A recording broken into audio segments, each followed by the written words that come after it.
ఆ దేవుడు ఆశీస్సులు ఒకటే ఉంటే సరిపోతారునా. మాలాంటి వాళ్ళు దయా దక్షిణాలు కూడా కావాలి. ఎవరా మీరు? మర్యాద లేకుండా మాట్లాడుతున్నారు. మర్యాదగా ఇక్కడ నుంచి నడవండి. మర్యాద ఇచ్చి పుచ్చుకోవడానికి ఏమన్నా మర్యాద రామనాలు కాదే. మటర్లు, మానవంగాలు, చందాలు, దారిదోపిడీలతో ఈ దేశంలో అల్లకల్లోలం సృష్టిస్తున్న నరరూప రాక్షసులు. అర్థం పద్ధం లేకుండా అవుతున్నారు. అసలు ఇంతకి ఎవరా మీరు? ఎవరి పేరు చెబితే ప్రభుత్వాలకు పోలీసులకు కంటి మీద కునుకు కరువు అవుతుందో, ఎవరి పేరు తెలుసుకుంటే అండర్ వరల్డ్ మాఫియా సామ్రాజ్యం మొత్తం సాగిలపడి సలాం చేస్తుందో, ఆ మగుడు లేని మహారాజు చీకటి సామ్రాజ్యానికి చక్రవర్తి, మాఫియా సామ్రాజ్యానికి అధిపతి, నీల సామ్రాజ్యానికి దళపతి, సైతం దేశ రాజకీయాలను శాసిస్తున్న ఇటు సీఎంను సైతం డిక్లేర్ చేయగల డిక్టేటర్ దమ్మున్న దాదా డాకు డాకు డాకు సర్దార్ తమ్ముళ్ళం. మీరు మీరు డాకు సర్దార్ తమ్ముళ్ళం. మా అన్న పేరు వినగానే ప్రాణ భయం పెరిగిపోతుందా? మాకు కావాల్సింది ఇస్తే ప్రాణాలతో బతుకుతారు, లేదంటే మా చేతిలో చచ్చిపోతారు. నిజం చెప్పండి, మీరు ఇక్కడికి ఎందుకు వచ్చారు? కొన్ని వేల సంవత్సరాల క్రితం అశోకుడు మన భారతదేశంలో అనేక చోట్ల నిర్మించిన బౌద్ధ స్తూపాలలో ఎక్కడో ఒక చోట ఆ బంగారు బుద్ధుని విగ్రహం తయారు చేయించి ఆ స్తూపాల్లో నిక్షేపించినట్లు పురాణాలు చెబుతున్నాయి. అప్పటి నుంచి ఎన్నో దేశాలు ఎంతో కాలంగా ఆ విగ్రహాన్ని కైవసం చేసుకోవాలని అడ్మిషన్ దొరుకుతున్న ఆ ఫలితం దక్కలేదు. ఆ విగ్రహం మన ఆంధ్ర రాజధాని అమరావతిలోనే దాగుందని దాని జాడు కనుకున్న ఒకే ఒక మగాడు ఈ మొగుడు. చూడండి, ఒక పురావస్తు శాఖ అధికారిగా నా భర్త ఈ సంపదని కాపాడి ఈ దేశ సంపదని కాపాడడం నా భర్త యొక్క కర్తవ్యం. ఆ విగ్రహం విలువ వేల కోట్లు. ఇప్పుడు ఆ విగ్రహం వెలక తీసి ప్రభుత్వం పరం చేశారు.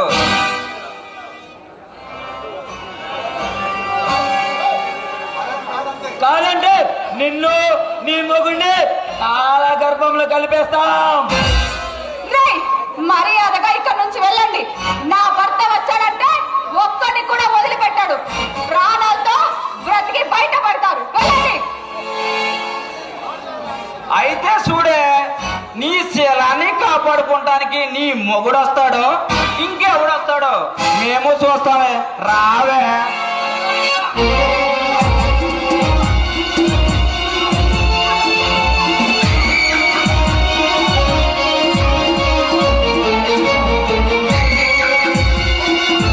నీ అన్నంతో ఆడుకుంటాం, నీ సర్వసాన్ని దోచుకుంటాం. రావే.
వేదాలు పుట్టిన పుణ్యభూమిలో స్త్రీని దేవతగా కొలిసే ఈ పవిత్ర దేశంలో ఉన్నపోతులాంటి ఇద్దరు ఒక ఆడదాని మీద అత్యాచారం చేస్తారా? తొక్కి పట్టి నార తీస్తా. అసలు ఎవర్రా మీరు? భరిత పైనే బల ప్రదర్శన చేస్తారు. మిమ్మల్ని ఇప్పుడే ఇక్కడే అడ్డంగా నరికేస్తా. రే సూర్యచంద్ర, అగ్నిపిడిలాగా తిరిగిపడితే బెదిరిపోవడానికి మేమేమన్నా ఆకురౌడీలం కాదురా. బయవేరగని బింపు సోరుల రక్తం తాగి పెరిగిన రామునసుల రౌడిదాన్ని రక్తపాట సూచించగల డాకు డాకు సర్దార్ తమ్ముడు. ఏయ్! నేను పుట్టింది పులిచెర్ల, పెరిగింది మాచెర్ల, చదివింది పేరేచెర్ల. కత్తులతో కడప బాంబులతో ఆడుకుని పెరిగిన వాడిని. నా ముందు పిచ్చి కోతలకు వస్తే మీ పీకలు తగ్గొస్తా. రే సూర్యచంద్ర, వీరసింహారెడ్డిలో విర్రవేగుతున్నావు, సమరసింహారెడ్డిలో శపథాలు చేస్తున్నావు. ఇప్పుడు సింహంలో చెలరేగి మాతో సమరంలోకి దిగాలని చూస్తే మా చేతుల్లో చచ్చిపోతావు. ఏయ్! పద్ధతిగా బతికితే 10 ఏళ్ల లైఫ్ ఉంటుంది. కాదు, మాకు పొగరుంది, పవర్ ఉంది, పలుకుబడి ఉంది. ఎక్కేస్తాం, మీద పడి తొక్కేస్తాం, ఆడవాళ్ళ మాన ప్రాణాలు తీసేస్తాం, ఊరిని వల్లకాడు చేస్తామంటే మీ ముక్కలు మూట కట్టి తుంగభద్రలో తొక్కుతా. రే సూర్యచంద్ర, ఈ పంజాబ్ పెప్పులు సింహాల ముందే పౌరుషం చూపిస్తున్నావు. మేము పంజాబ్ విప్పితే పాతాళ లోకానికి పోతావు. ఏ సూర్యచంద్ర, పాము పగబట్టిన కాలనాగుల కన్నా ప్రమాదకరం. మాతో పెట్టుకుంటే నేను కాటికి పంపిస్తా. ఏయ్! మీలాంటి పిల్ల బచ్చే బెదిరింపులకు నా మూతి మీద బొచ్చు కూడా వనకదురా. అడ్డదిడ్డంగా మాట్లాడితే అడ్డంగా నరికి అమ్మోరు తల్లికి బలిస్తా. రే సూర్యచంద్ర, నీ తోడు చూసి చదువుకోవడానికి ఇక్కడ ఉంది చిన్న పుల్లలం కాదురా.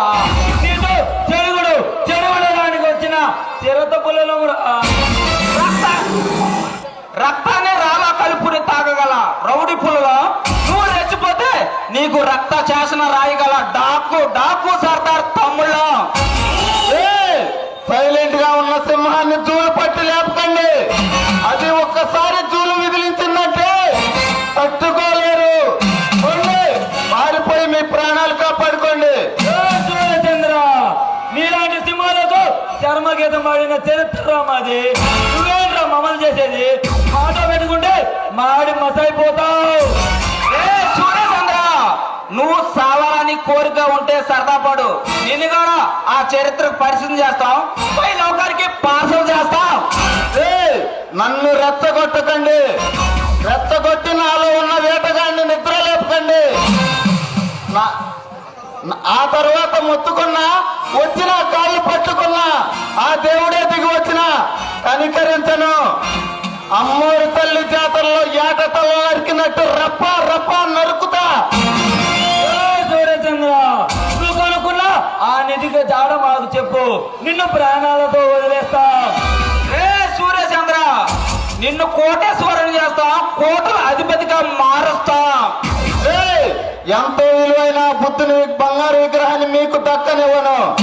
దాన్ని వెలికి తీస్తాను, ప్రభుత్వానికి అందజేస్తాను, దేశ సంపదను కాపాడుతాను. ఏ సూర్యచంద్ర, ఆ విగ్రహాన్ని మాకెలా దక్కించుకోవాలో మాకు బాగా తెలుసురా. అది మా సొంతం కాకుండా చేయడం ఎవడ తరం కాదురా. పండిరా, అది ఎక్కడికి చేరవాలో అక్కడికే చేరుస్తాను. వస్తాంరా, మళ్ళీ వస్తాం. వస్తా, త్వరలోనే వస్తా, నీ అంతు తేలుస్తా.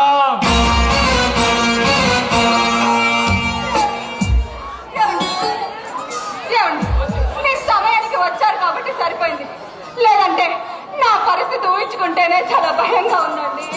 అరుణా, నువ్వేం భయపడకు. ఆ దుర్మార్గులకు ఎలా బుద్ధి చెప్పాలో నాకు బాగా తెలుసు. ఏమండి, అలాంటి దుర్మార్గుల్ని ఊరికే వదిలిపెట్టకూడదండి. నాలాంటి ఆడవాళ్ళకి రక్షణ లేకుండా పోతుందంటే కారణం ఆ దుర్మార్గులే అండి, ఆ దుర్మార్గులే. అరుణా, ఈ సమాజంలో రోజు రోజుకి ఆడవాళ్లపై అత్యాచారాలు విపరీతంగా పెరిగిపోతున్నాయి.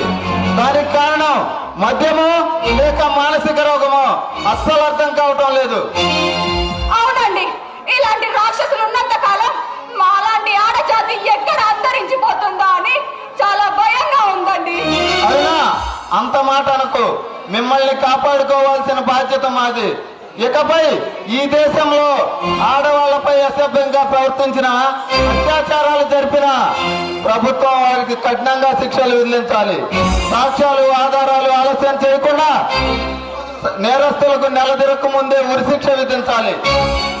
ఏమండి, మన దేశంలో అలాంటి చట్టాలు వస్తేనైనా మాలాంటి ఆడవాళ్ళ పైన జరుగుతున్న అఘాయిత్యాలు కాస్తైనా తగ్గుతాయండి, తగ్గుతాయి. అరుణా, ఈ విషయంపై పార్లమెంట్ లో చర్చ జరిపి ఒక ప్రత్యేక చట్టం రూపొందించాలి. అది ఈ దేశ ఆడబిడ్డలకు ఒక తీపి కబురు కావాలి. ఏమండి, ఆ చట్టం ఆడవాళ్ళకి భరోసా ఇచ్చే శ్రీరామ రక్ష అవ్వాలండి. అరుణా, నీ కళ తప్పకుండా తీరుతుంది. ఇంతకీ ఏంటి ఈరోజు చాలా అందంగా కనిపిస్తున్నావు? చెప్తానండి. ఇంతకీ ఈ రోజైనా నా కోసం మల్లెపూలు తీసుకొచ్చారా లేక ఎప్పట్లాగే మర్చిపోయి వచ్చారా? అరుణా, నీ మనసే మల్లెపువ్వు, అలాంటిది నీకెందుకు మల్లెపూలు? ఈ మాటలకేం తక్కువ లేదు. మర్చిపోయి వచ్చిందే కాకుండా బానే కవర్ చేసుకుంటున్నారే. అరుణా, మీ ఆడవాళ్లకు నిజాలు చెబితే అసలు నమ్మదు. మీ అందాలను పొగుడుతూ అబద్ధాలు ఆడినా సరే ఇట్లే నమ్మేస్తారు. అంటే ఇన్నాళ్ళు నేను అందంగా ఉంటానని, నా కళ్ళు బాగుంటాయని, నా ముక్కు బాగుంటుందని చెప్పిన మాటలన్నీ అబద్ధాలు అన్నమాట. అవేం లే బంగారం, అవన్నీ నిజాలే. అబ్బా వదలండి, ఇప్పటి నుంచి మీ మాటలు నేను అసలు నమ్మను. నా బంగారానికి కోపం వచ్చినట్టుంది. కోపంలో నిన్ను చూస్తుంటే చాలా అందంగా కనిపిస్తున్నావు. ఈ మాయా మాటలతో నన్ను ఐస్ చేయాలని చూడకండి, నేనేం కరిగిపోను. అయితే చూడు, నిన్ను నా బిగి కౌగిలిలో బంధించి నీపై ముద్దుల వర్షం కురిపిస్తాను. మళ్ళీ నీకు మన మొదటి రాత్రి గుర్తు చేస్తాను. అబ్బా వదలండి, నాకు సిగ్గు. కాస్త ఆగితే నీ బుగ్గలు కూడా ఎరిపెక్కిపోతాయి.